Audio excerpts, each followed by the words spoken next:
So wherever you are, sit as comfortably as possible. If it helps you to concentrate, you can close your eyes. Otherwise, find a spot to focus on. And the idea is to through this exercise, try and become a bit more present, actually be a bit more aware. The word often used is also mindfulness. And we start very simply, very easy, just our breath. Breathe in, and we breathe out. And we try and focus on the breathing. And breathe in, see if you can taste the air. The tongue becomes a bit colder as the air rushes past. Flows down the throat, into the lungs, they expand. We feel our bodies get a bit bigger. And we breathe out. It's a type of release that happens. And breathe in, and breathe out. And you find your rhythm.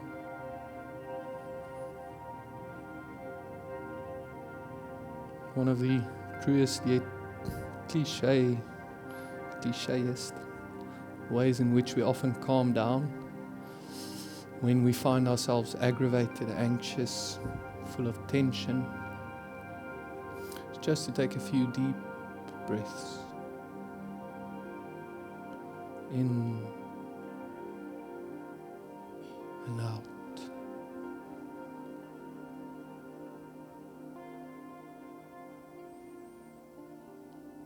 And become aware that you are breathing. It's your breath rushing back out.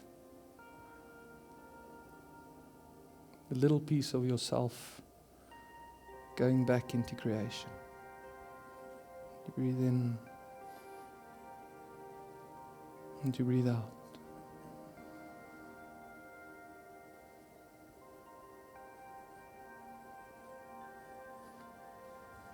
While we often may find ourselves breathing alone,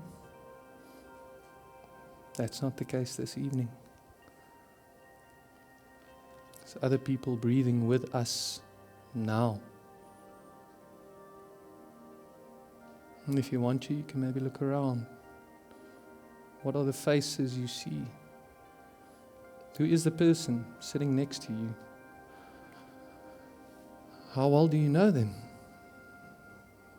Is it someone you've shared some intimacy with? Is it possibly a stranger? Someone who intrigues you. If you look behind you and you see the eyes of the other, what do you see there?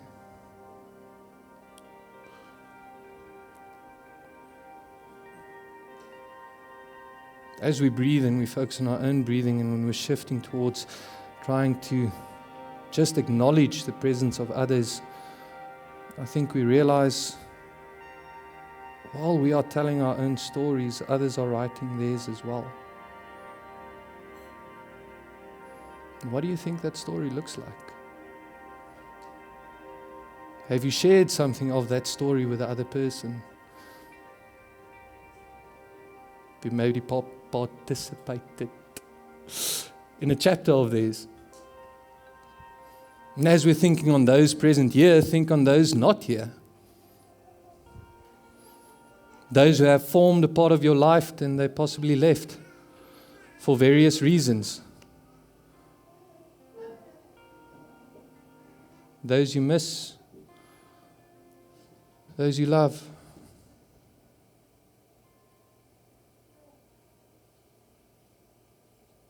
Those whose presence in this space possibly would have filled it a bit more for you.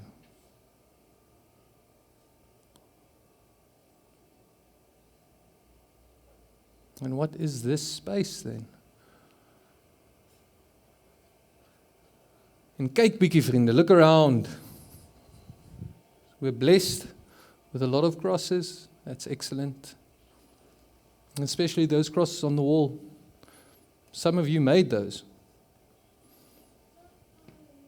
Some of you helped create this space. For others, it's a new space. It's strange. You don't know what to expect. You don't know what's going to happen here. Acknowledge that.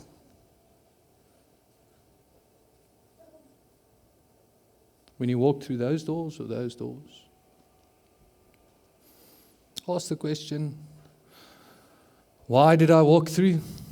As I usually say, somewhere through the day, you decided, 5 o'clock, there's going to be some church. Am I going to go or not going to go? What motivated that? And when you arrived here, and you entered, and as you're sitting here now, you've possibly got an expectation. Possibly a question, possibly a struggle, possibly a celebration.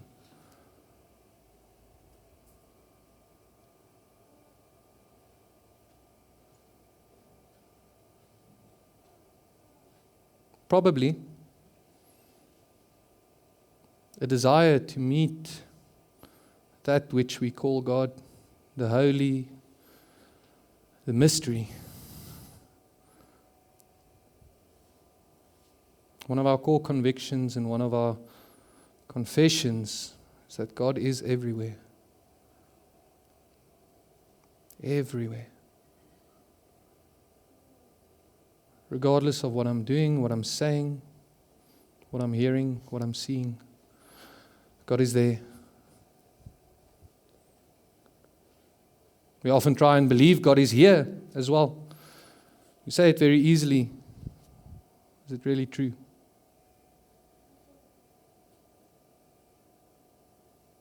Do you believe when I tell you God is here?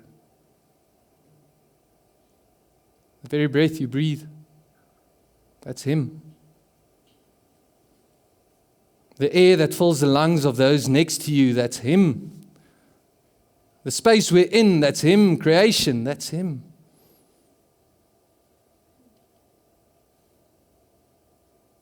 That's Him, and that's amazing.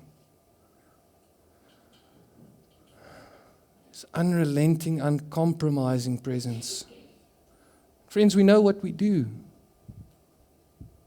Quickly reflect on the week past.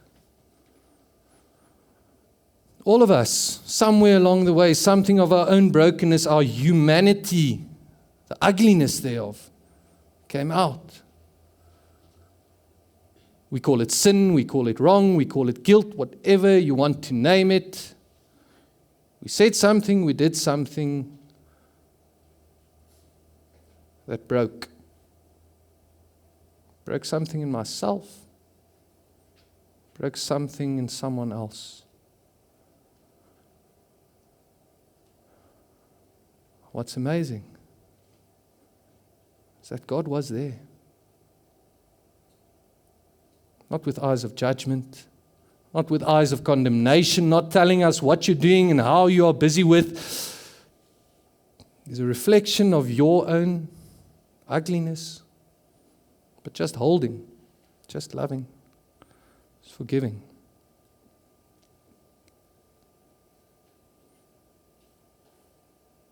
Do we believe that? Can we really use that? Can we really share that? Or do we try and convince ourselves of that time after time after time? Let's pray.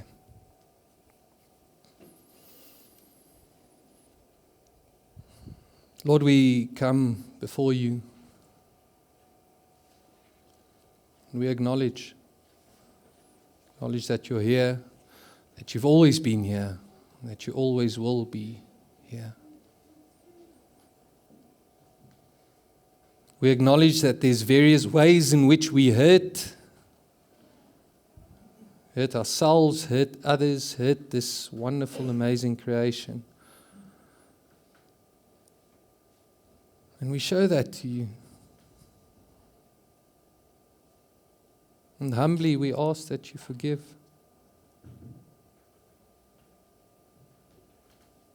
Humbly we ask that you do not define us according to that. Even more so that you help us not to define ourselves according to that, Lord. Make clear, make known the holiness that's in the heart of all of us. Make clear, make known your presence in all of us. Make clear and make known your presence in the eyes of each and every person that we see. Amen.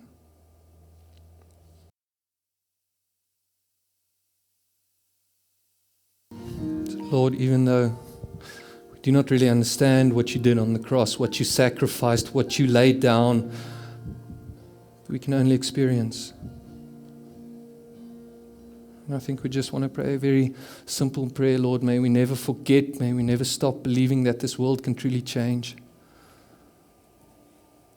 That goodness and holiness can truly be the core characteristics of what we do and how we live. That the ugliness, the darkness, the evil we often see, that's not the end. There's light to come. A new dawn. Amen. Let's sit, friends. Thank you, Peter Ian. Friends, we will be reading together from 1 Kings 19, verses 1 to 15. Our theme this evening is pushing past our limits. Yes, yes. So let's read together. Before we read, I also do this. We've been praying quite a few times this evening, and that's excellent, actually. So just our usual prayer as well. As we all know, we are human, we are fallible. We come to the Bible with pertinent questions and issues of our own. And that can very easily color that which we read and that which we hear. So we ask the Lord to open our eyes and our ears so He can show us what He wants to show us. He can tell us what He wants to tell us. That our own voices, which can be so loud, so often fade away, so His presence is a bit more clearer. So let's close our eyes. Lord, we ask that you open our eyes to see, open our ears to hear what it is that you want to show us and what it is that you want to tell us. May our own voices fade away so that your whisper becomes clearer. Amen. Let's read together, friends. Thank you, Lunay. 1 Kings 19, verses 1 to 15. Now Ahab told Jezebel everything Elijah had done and how he had killed all the prophets with a sword. So Jezebel sent a messenger to Elijah to say, "May the gods deal with me, be it ever so severely, if by this time tomorrow I do not make your life like that of one of them." Elijah was afraid and ran for his life.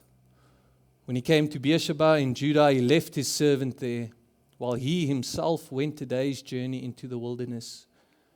He came to a broom brush, sat under it, and prayed that he might die. "I've had enough, Lord," he said. "Take my life, I'm no better than my ancestors."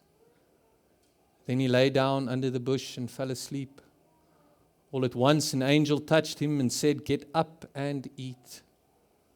He looked around. There by his head was some bread baked over hot coals and a jar of water. He ate and drank and then lay down again. The angel of the Lord came back a second time and touched him and said, "Get up and eat, for the journey is too much for you." So he got up and ate and drank.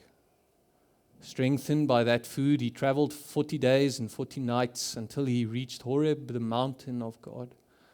There he went into a cave and spent the night. And the word of the Lord came to him.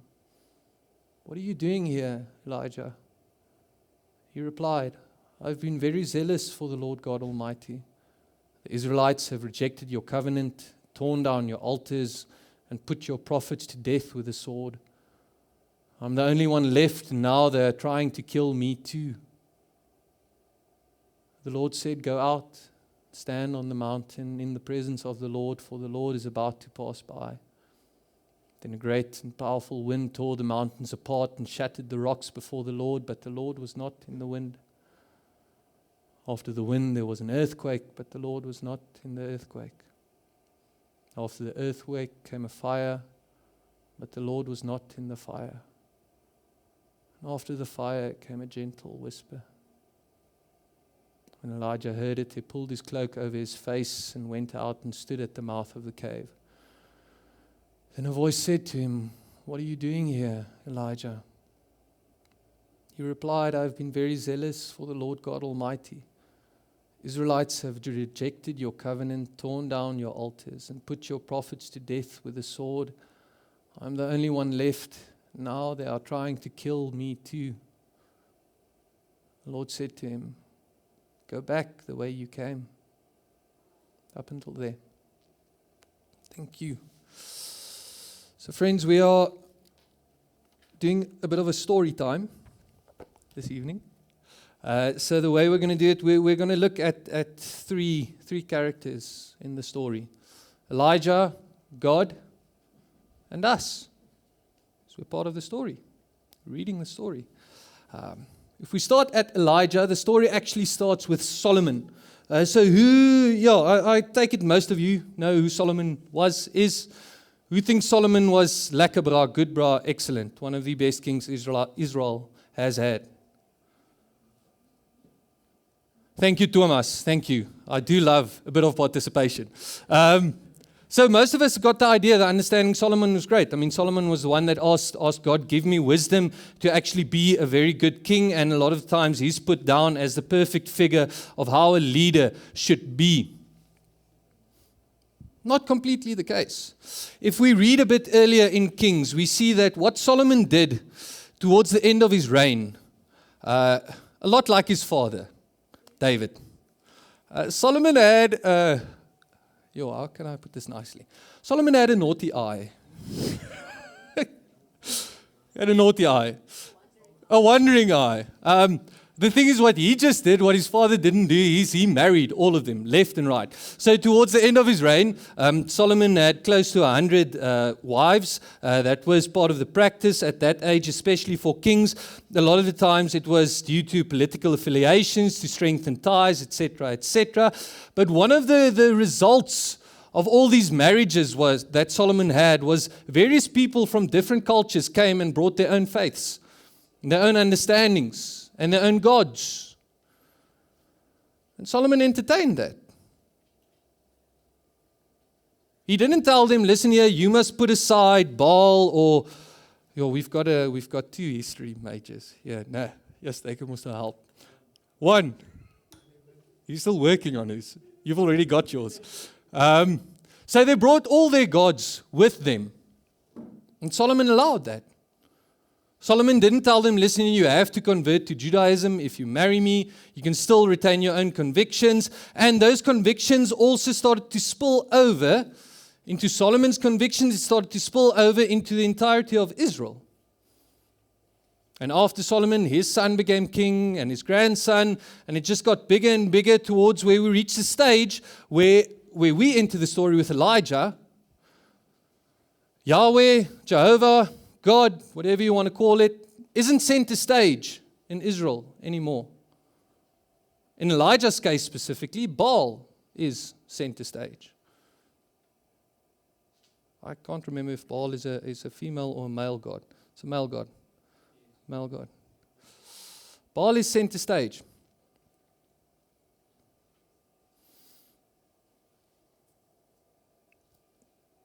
That can be okay, if I can put it like this.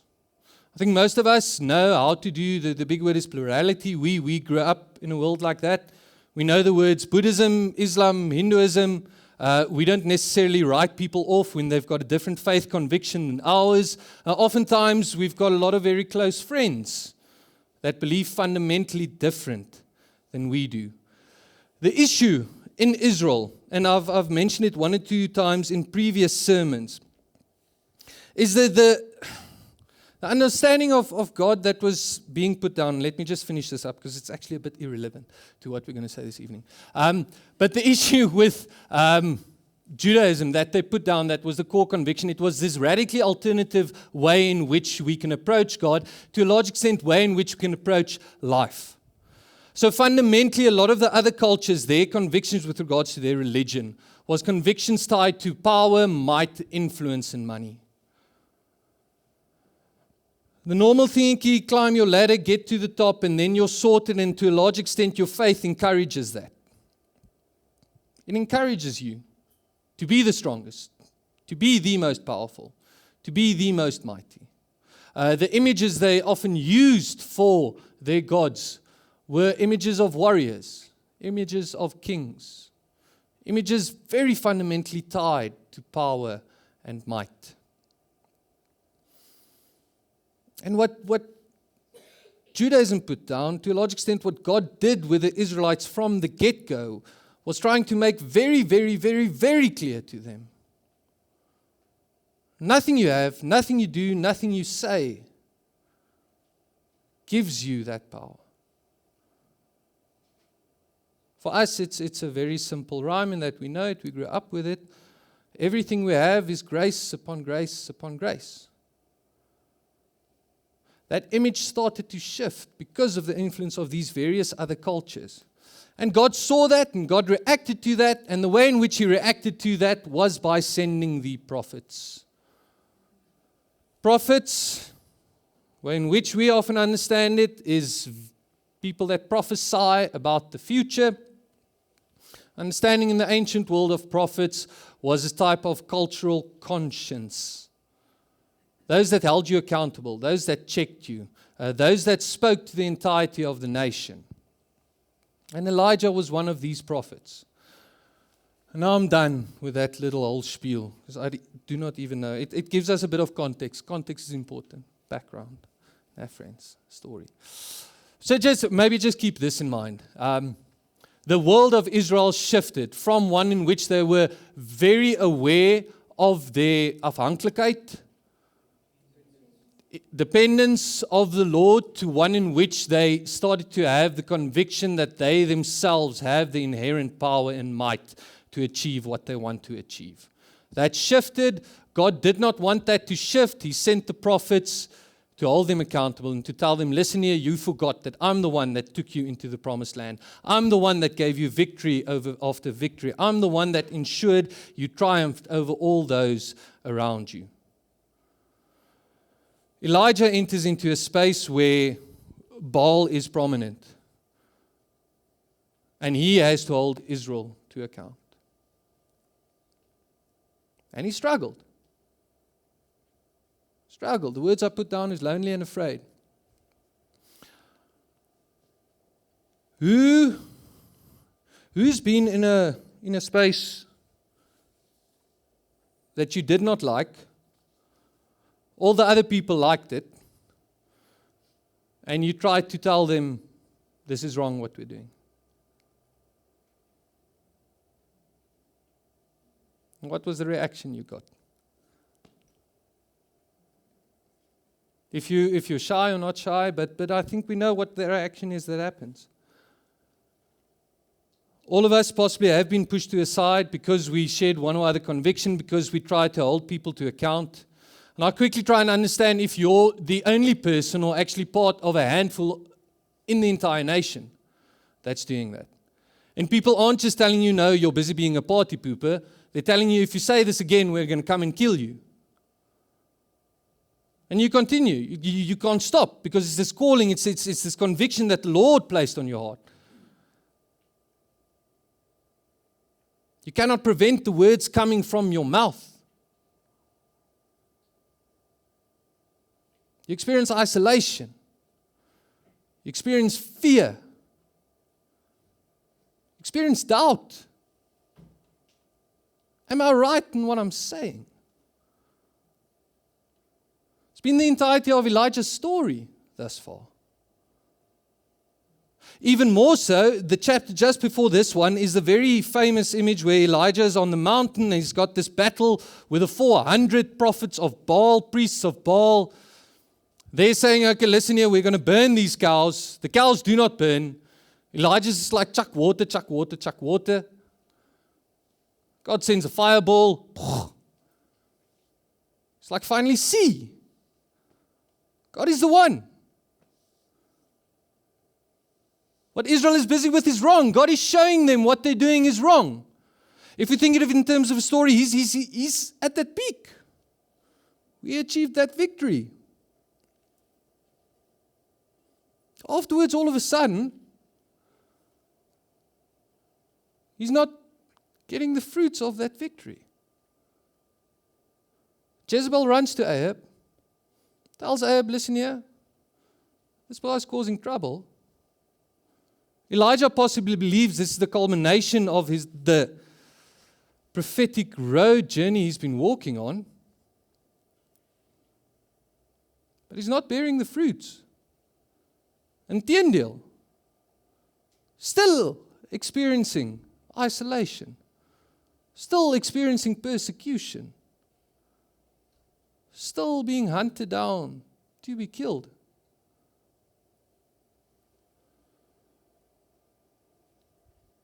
And he decides it's enough. I'm done. Can't do this anymore. Given my all, Lord. You've shown yourself to these people.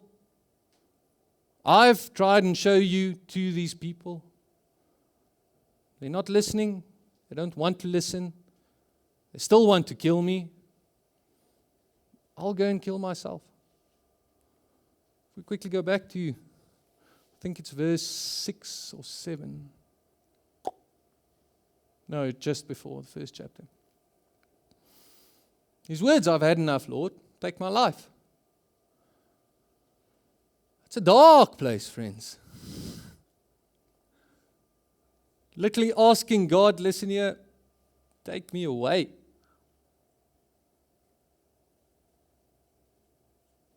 That's the space where Elijah is. Hy's klaar. Done. You can go to the slide. You can jump again. Thank you, Luna. So that's Elijah. Our first character.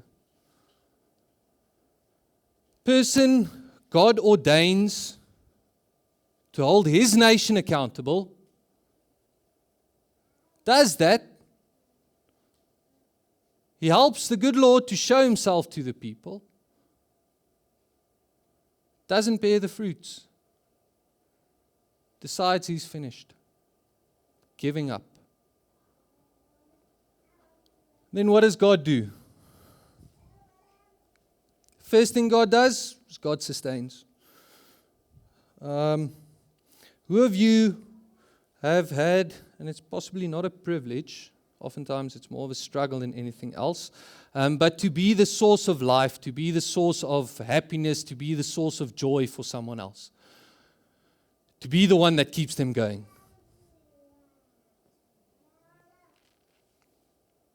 They tell you, listen here, I don't want to be here anymore, I'm done, I'm finished. Maybe they're cynical the whole time, maybe they're depressed the whole time, maybe they're despairing the whole time, and you have to bring joy. You have to bring life, time after time after time. Why do you do it? Because it's not lekker. Negativity never just stays an individual thing. It's got like this tendency to seep out. Oftentimes we remain there.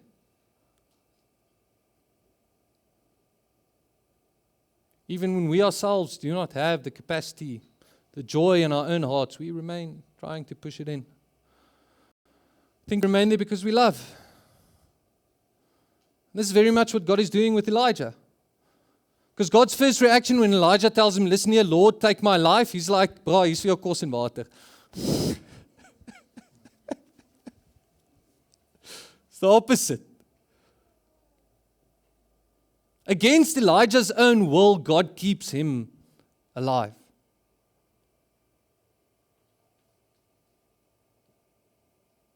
Against Elijah's own will, God keeps him alive. He remains.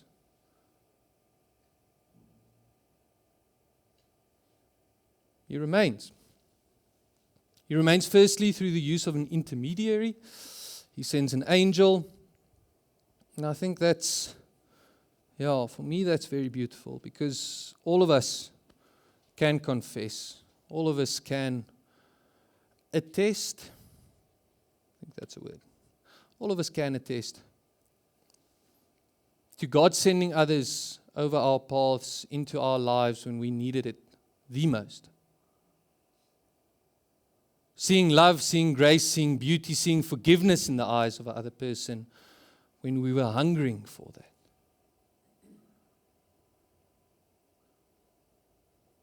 We may too often ask the question, where is God? Where are you, Lord? Why are you leaving me on my own?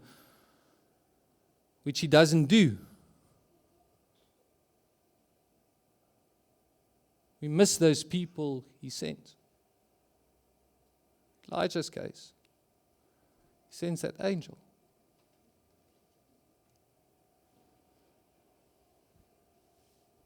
Then he goes on, he gives him food and water one time. Elijah goes and sleep. Again, the angel wakes Elijah up again. He's like, here's chow, here's water. Then he says something very, very beautiful, and my colleague actually highlighted it in our office meeting Tuesday morning. He says, get up and eat, for the journey is too much for you. Wie van ons was al moeg?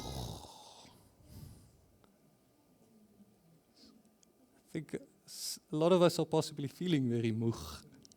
Now, it's the end of a semester. It's I think, halfway through the exams. Journey is too much. Spiritually, possibly. Been feeling empty for very, very long. Putting a lot of energy and effort into trying to find and experience the good Lord, but it's just not happening. The journey is too much, too long.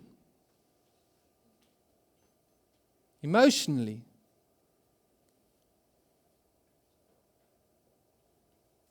Experiencing grief, heartbreak, heartache, abandonment. The journey is too long.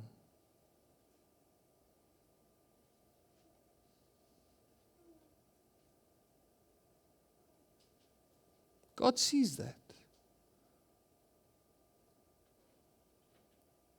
He sees that. How He addresses it oftentimes isn't the way in which we want Him to address it, but He sees that.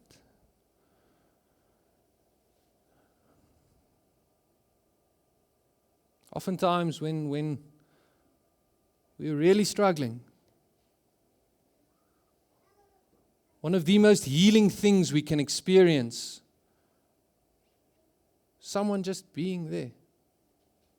I see you. Sien dit gaan moeilik, man.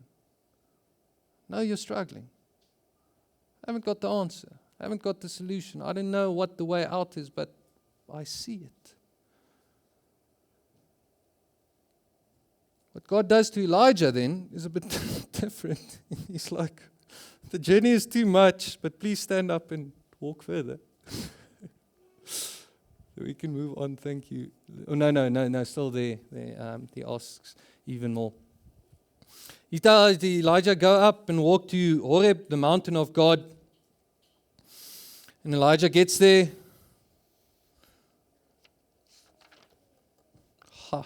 Here we go.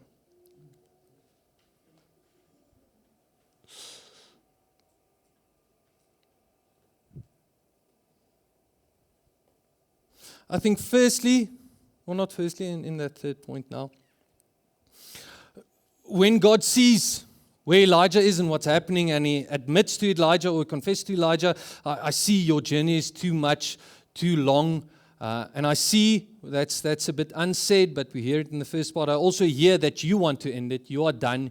You're finished. You're actually at a space where you want to abandon not just your life, but also this calling, this conviction that I, the Lord, have put onto your heart, onto your life.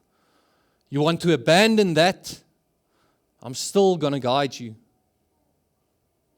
Still going to guide you. And he guides Elijah to the mountain.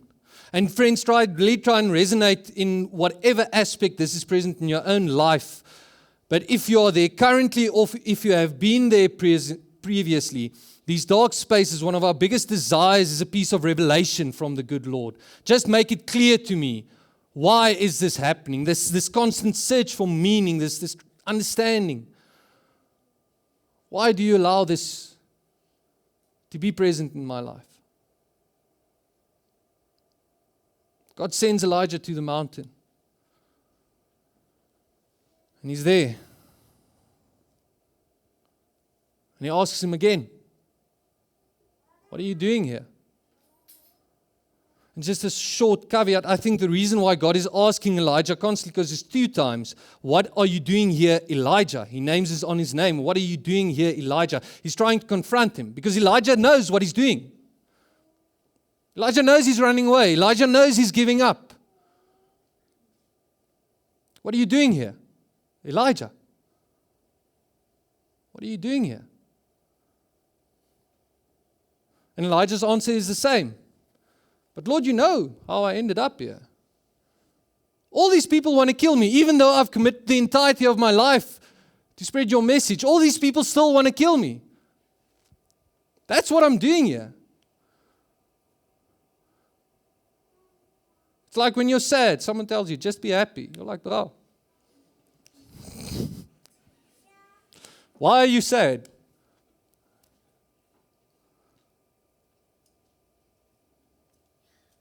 And then that revelation comes. And firstly, I think the manner in which it comes is not to our liking, oftentimes. Earthquake, no. Fire, no. Wind, no. Whisper, yes.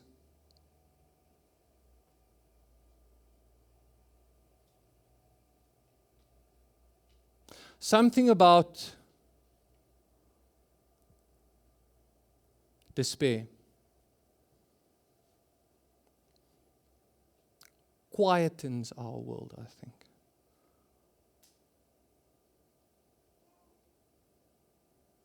And in that stillness, God speaks. So the manner in which God reveals himself to Elijah at Elijah's lowest, darkest point. Do you not understand why he does it the way he does? I know God still has a tendency to do it today. I think what it just reveals is something of the mystery. The manner, but then more importantly, what he tells Elijah. Elijah's there. It's like, Lieve Here, I'm done. Finished. People are going to kill me. Please reveal to me why this is happening, what I should do. God's like, go back. Go back from where you came.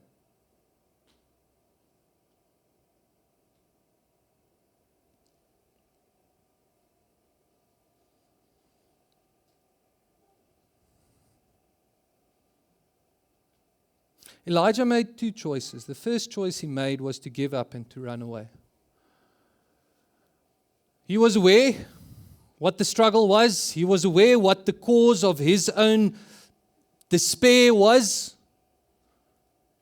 And he put it behind him and he's like, I'm missioning. It's the first choice he made. Or the first choice he thought he made.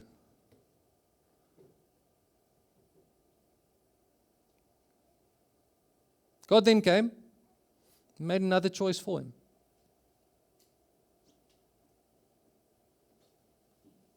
Go back.